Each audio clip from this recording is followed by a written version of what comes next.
Good afternoon, everyone. Thank you for joining us on our statewide webinar series. Today's session is going to be all about exploring the school index, the annual ed report, and other accountability features in the MISchoolData portal.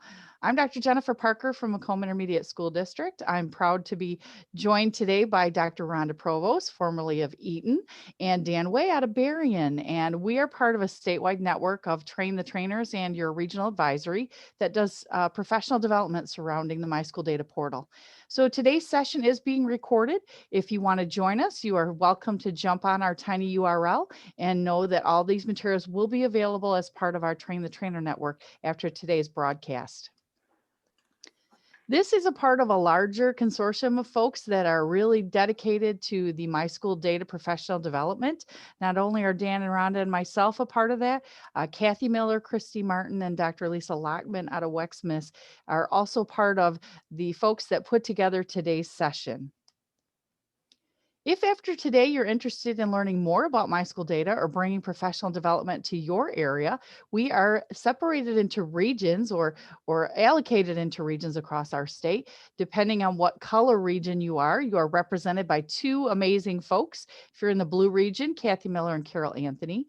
If you're in the green region, Stan Masters and Dave Hunt. Red is represented by Dan and Lisa Meredith. And I bring up the rear with orange with Dr. Lockman, and purple is represented by Valerie Masuga and Rich Marshall. So if after today's broadcast you need more information or tech support or help or guidance on all things MISchoolData, reach out to your regional advisory. Today's materials are also going to be available out there on that statewide webinar series, as well as on the professional development toolkit, which is on the myschooldata.org website. And we also have talking points for school leaders that come out every month that Dr. Provost is the lead on. And we are interested in having your feedback on that. If you are interested in sharing out that with your professional development network, you are free to push that out through any of your listservs. So today's learning objectives are all about helping you to access and navigate the MISchoolData resources that are there. Take a look at some of the accountability features, and we're going to show you how to access your own information within the portal. Our spotlight for today is going to go deep into the school and district accountability information. We're going to go into the education focus area where we'll see 5 elements of accountability, and we're going to spotlight each of those 5 today. We'll start with the parent dashboard. We'll talk about the school index and school grades. We'll also look at the annual education report and then 31A at risk. So I'll get started by talking about how you can get access to the MISchoolData portal. Over the last year, as the legacy site for MISchoolData has been transitioning to this amazing new redesigned site, many emails were sent out over the network to the existing users asking them to transition to the new system. All new users or all users in the brand new redesigned site are actually accessing by My Login third party. And that is not to be confused with the My Login account that you might be using for your DNR campground reservations. All educators are using the My Login third party account. If you were not transitioned because you weren't able to respond to those emails, you will now need to start again. The access to the MISchoolData portal, which is where many of the things you're going to see today are behind that secure login, is a 2-step process. The first one is requesting a My Login third-party account.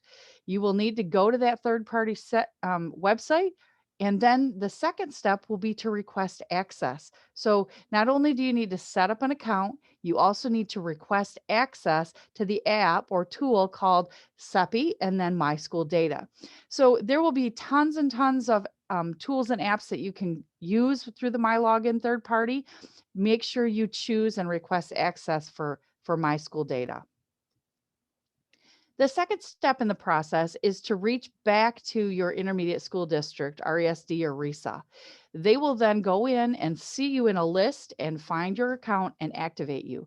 So we are not able to create your accounts for you anymore. This is a change in the way we've done business. But once you've got your My Login third party, reach back to your ISD, complete their FERPA process, and they will activate your account. A reminder that most of the materials today in accountability are accessible primarily through a secure login. If you're a K-12 educator or an educational leader, you definitely need to make sure that you've got a secure login to access many of these materials. So to find accountability in the MySchoolData portal, there are really two avenues to do this. The first avenue is to access through the dashboard and education focus areas, where you'll go down into the education focus areas and access accountability. Or the second option is the K-12 menu, which has a school accountability submenu. So two ways to get there, both offer the same options, but just two different ways. When you come into the dashboard and education focus area, you'll notice that and district accountability is your very first option, and that will take you to the list of the 5 featured today. Or the same way, if you're going into the K-12 school accountability, here are the list of all of the options. As you'll note, many of them are things that we will cover today. So with that, I'm going to get started with our very first element of the school accountability conversation. We're going to take a look at the parent dashboard. Now, as you may realize or remember, the parent dashboard was part of an MDE CEPI collaboration that came into the MySchoolData portal a couple of years ago. It's in response to some ESSA requirements, and the parent dashboard has 5 key elements. So when you come into the parent dashboard, it'll have that legacy look and feel, because it is coming in through the pinhole from the old site.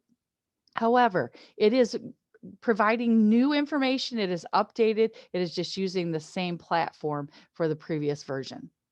So we're going to take a look at the dashboard home, state overview, find a school, contact us, and help, which are the 5 elements of the parent dashboard.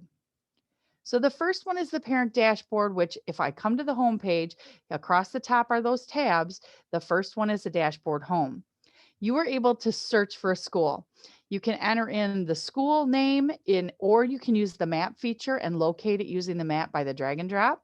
When you do use the map, you'll see graduation caps. You'll click on the graduation cap and it will launch your district or your school that you've selected. The second part of the parent dashboard is the state overview, and this is in response to the ESSA requirements. There are actually 6 E's here, and when you click on either early learning all the way through efficacy, it will take you to some inquiries that you can run with regard to the ESSA requirements for that indicator. These are based on the school that you have selected or the building, and so that's a very nice feature that they've already filtered to the results that you're looking for.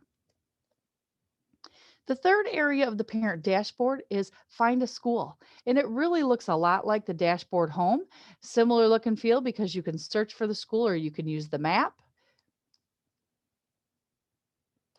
And then the fourth area of the portal is the contact us.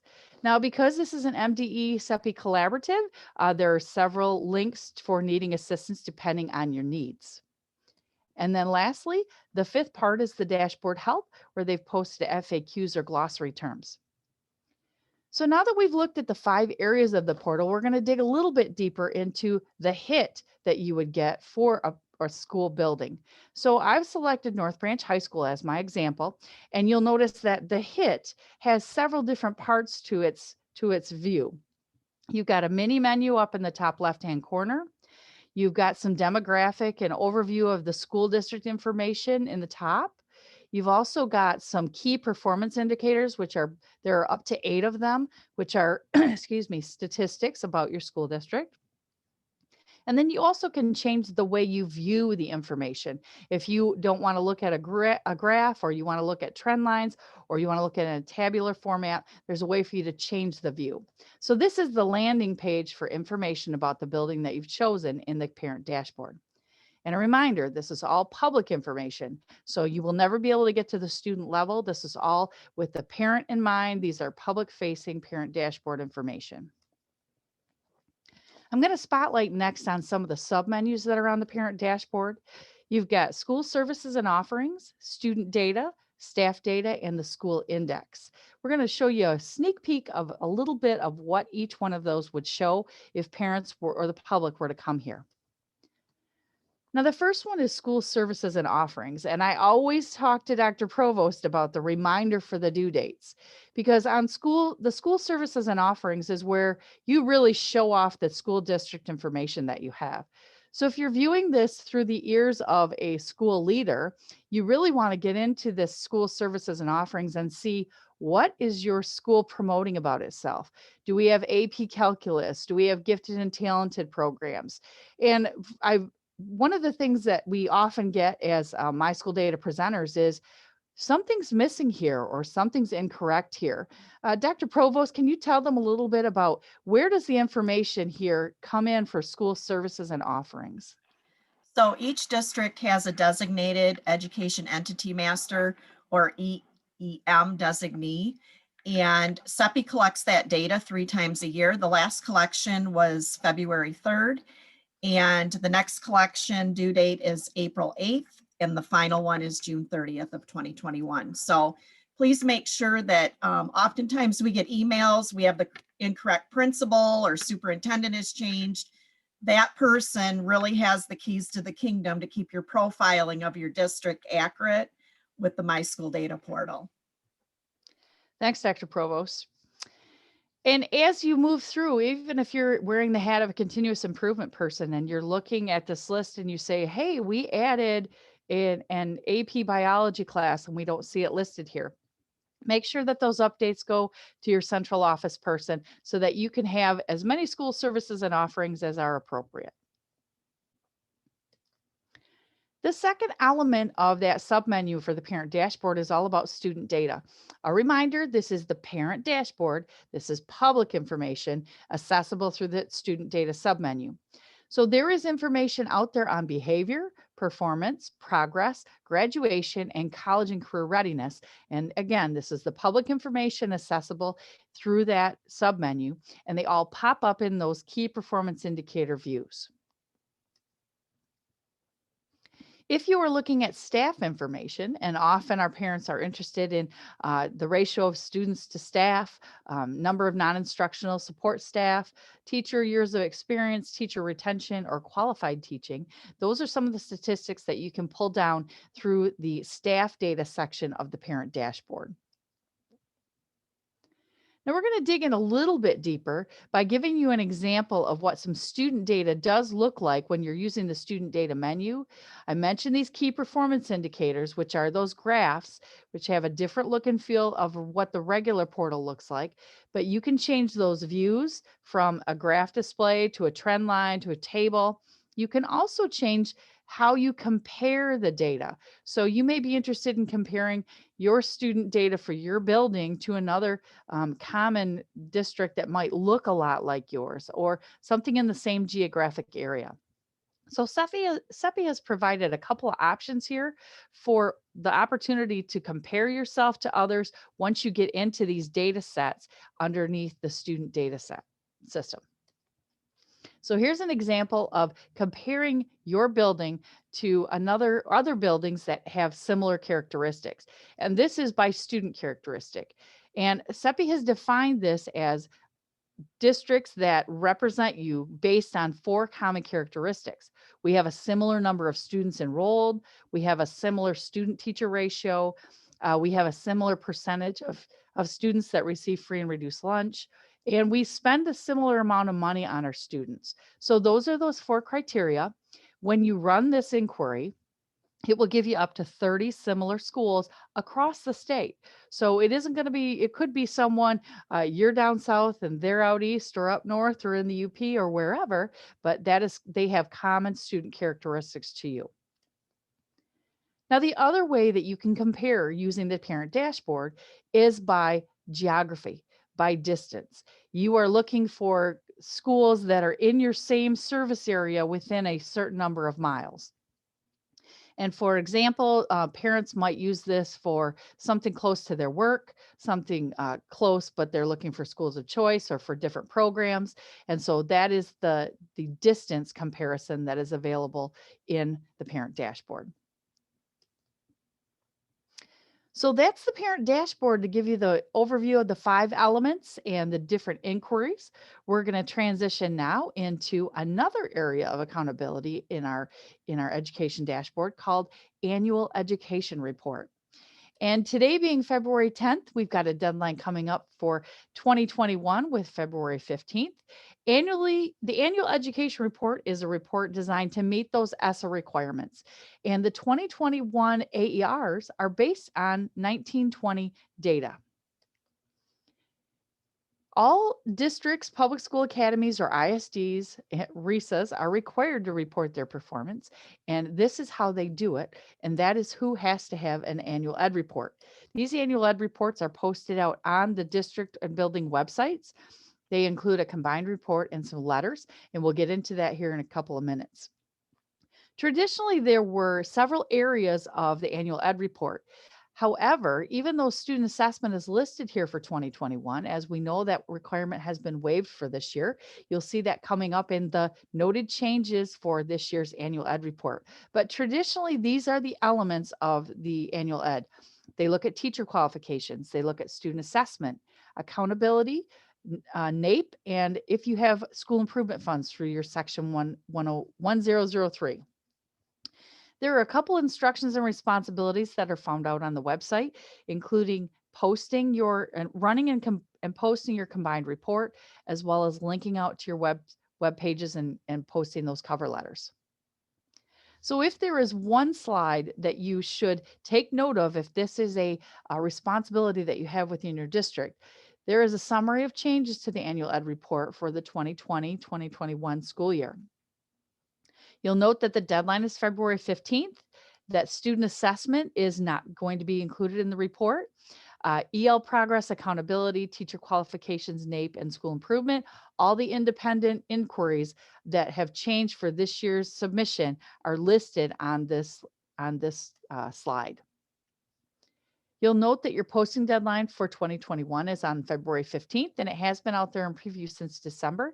CEPI does a really good job of giving you a couple of months to go in and review and test your information. Also linked in the presentation today is the official letter for annual ed report, documenting the dates, the requirements, and the responsibilities for you for annual ed report. So to access your annual education report, you can come into the K-12 menu, go to school accountability and click on annual ed, and it will give you the list of, actually you can click on the annual ed report here and it'll give you those 5 areas.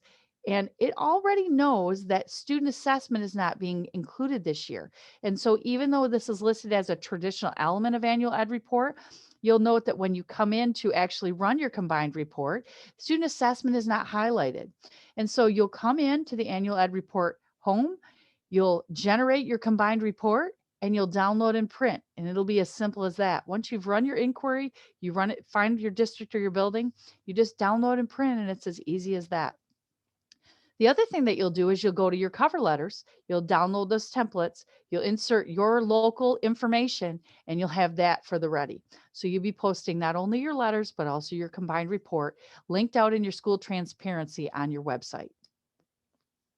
So with that said, I'm going to leave annual ed report behind. I'm going to turn it over to Dan Way, who's going to talk about the school index.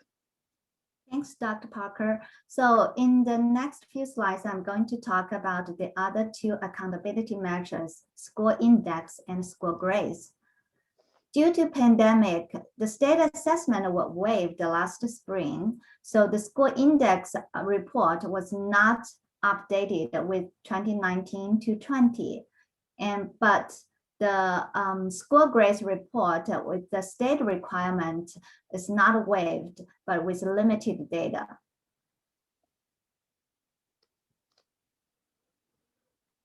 The school index report is a federal requirement under ESSA. It allows users to analyze school performance in different areas. And the system also identified the lowest performing schools in 3 federal required categories. And just similar to how you search for school in parent dashboard, here you can type in the school name or find by map, then click the school name to view the school index report.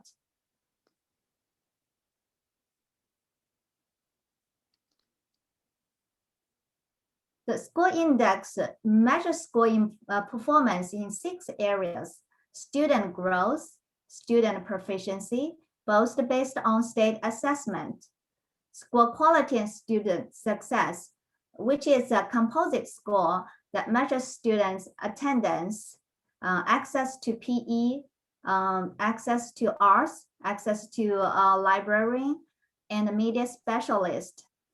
In high school, have advanced coursework and post-secondary enrollment. And the other components include graduation, English learner progress, general assessment participation, and English learner participation.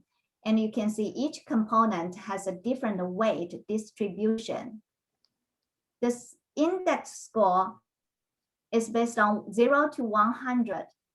And the score receives an overall score and also a separate score in each of the components. If the score is identified as the lowest performing score, that needs to receive the additional support for score improvement, that will be shown in the number 2 support category.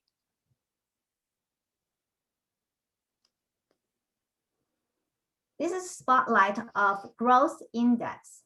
The growth index indicates that how many percent of the growth target met in the combined subjects of ELA and math growth for all the student groups with at least 30 students, but excluding the bottom 30%.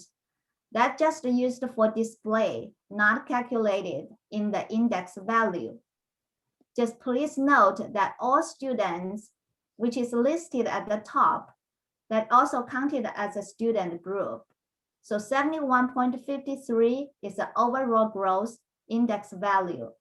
That is calculated based on all the subgroups. So next I'm going to talk about school grades. So although school index report is not updated, school grades reports for 19 to 20 is updated under the state requirements. The schools normally receive up to 5 letter grades, which is proficiency, growth, graduation rate, performance compared with peers, English learner progress, and 3 ranking labels on attendance, assessment participation, subgroup performance. However, due to the COVID, this year, the updated report only includes up to 3 measures, which is graduation, English learner progress, and attendance. The report was updated in November 2020. So this is how you access your school grades report.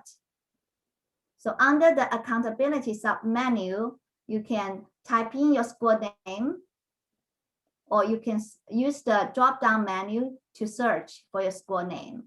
Then click the school name to view school grades report.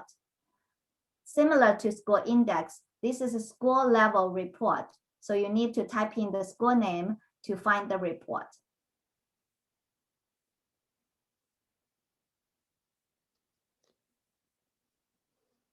This is spotlight of school grades for the updated report.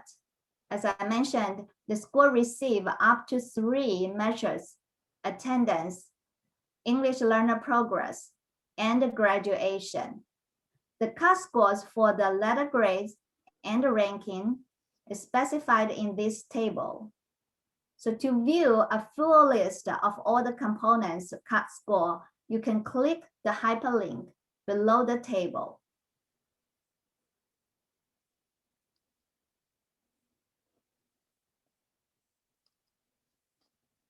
This example of school grades, how the school grades report on English learner progress. English learner progress is defined as English proficient or not currently proficient, but showing adequate progress in WIDA access. And the rate is calculated based on how many students meeting the EL progress divided by all the students enrolled with a valid WIDA growth scores. I think that I'm turning over to Dr. Provost to talk about 31A. Well, good afternoon, everyone. I am going to transition into 31A. And as Dan had mentioned in the school index, 31A was not waived either in the 1920 academic year. So first, we're going to talk about where we find the at-risk student information on the MISchoolData portal. The first step would be to pull down the K-12 grade menu. And once you get there, you will see the K-12 grade landing page. And then you will click on the school accountability. And that is featured under the AER, the at-risk, the historical accountability, school grades, and school index. That's what you will see when you land on this landing page. So we're going to look at risk, and that's where it is located in the portal. Next, what is Section 31A?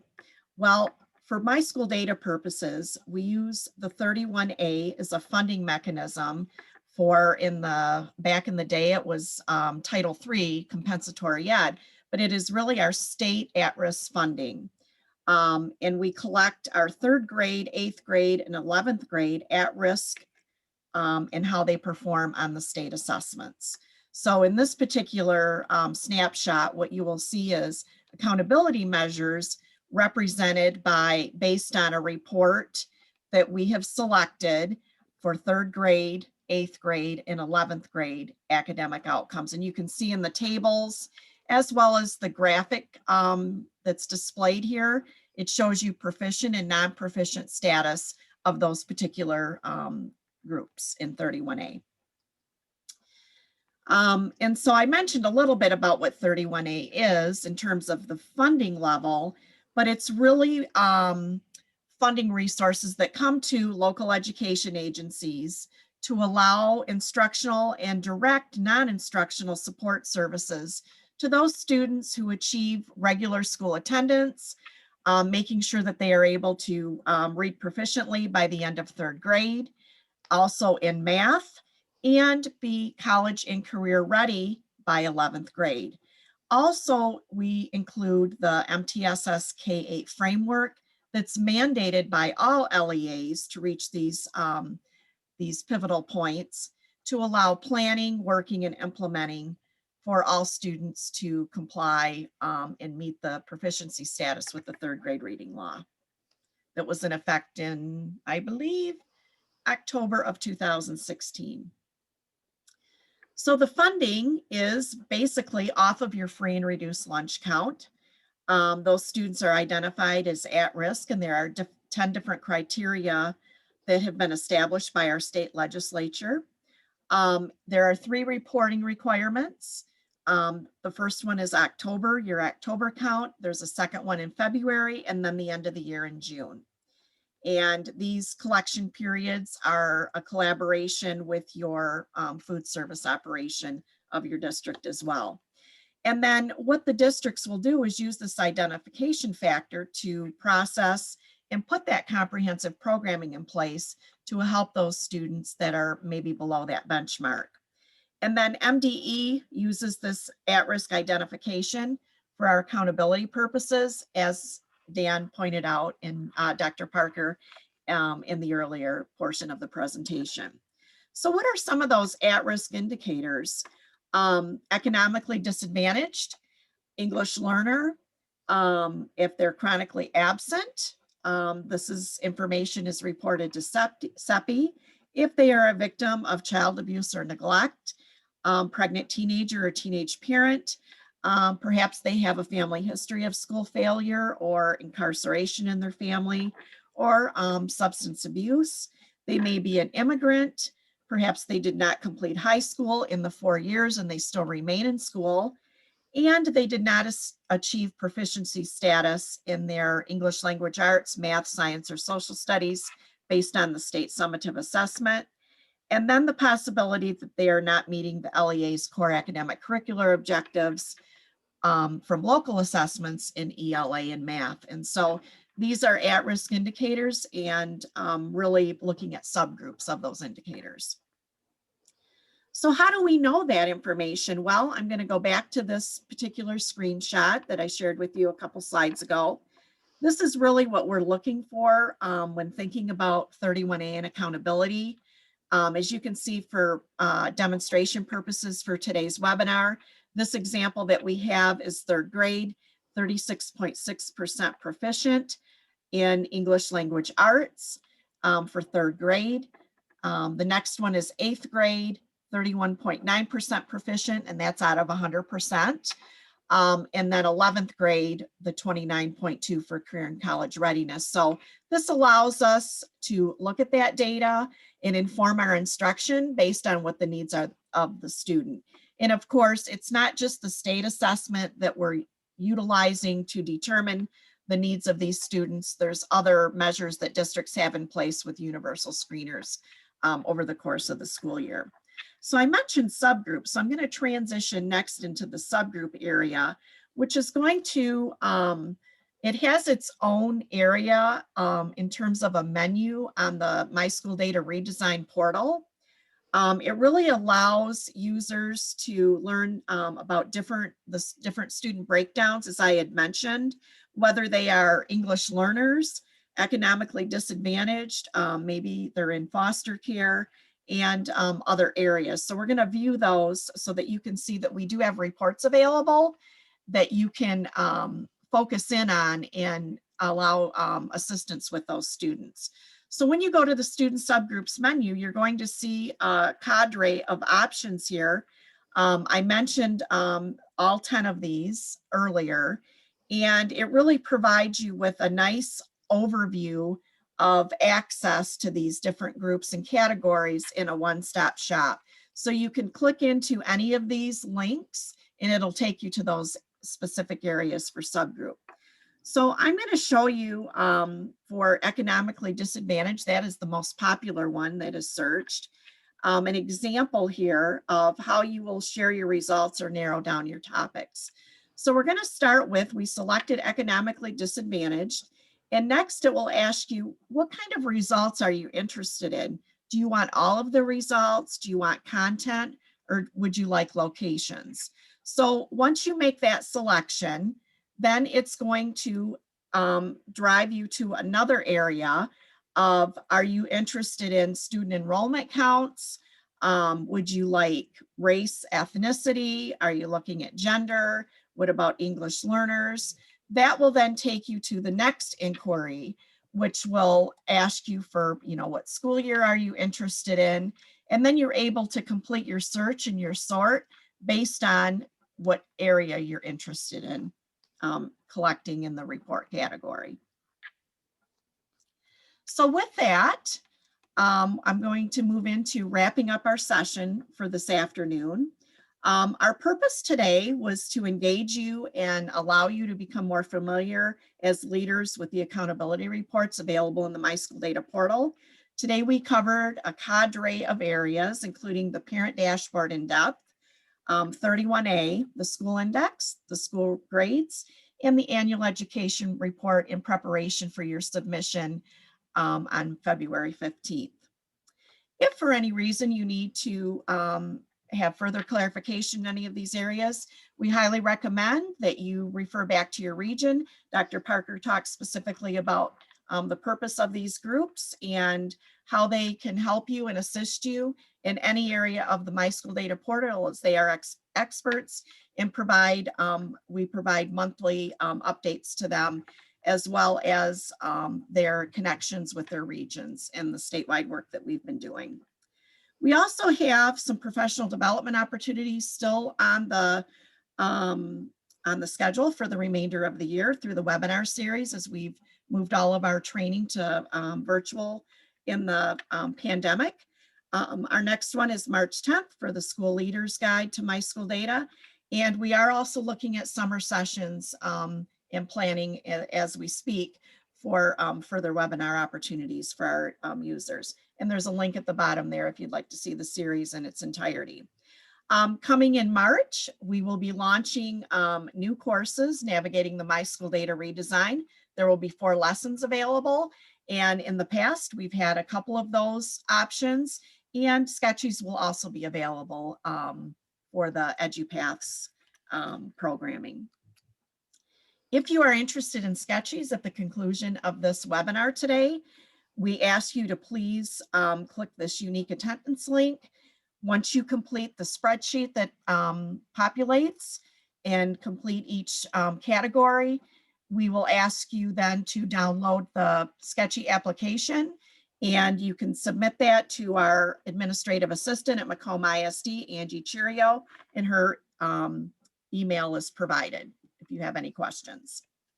For more information, our resources are available on the MISchoolData.org Professional Development Toolkit. If you have questions related to the technical aspect, please follow up with CEPI's help desk. For My Login third party, you can also visit the My Login help page. For logins, contact your technical contact at your ISD or RESA for activation purposes. And any questions for the Train the Trainer Network, please refer to Dr. Jennifer Parker at Macomb ISD or Kathleen Miller at Shiawassee RESD. On behalf of our team today, Dr. Parker, Dan Way, and I, we thank you for attending today's session, and we thank you for what you do every day for our children. Have a great day and stay safe.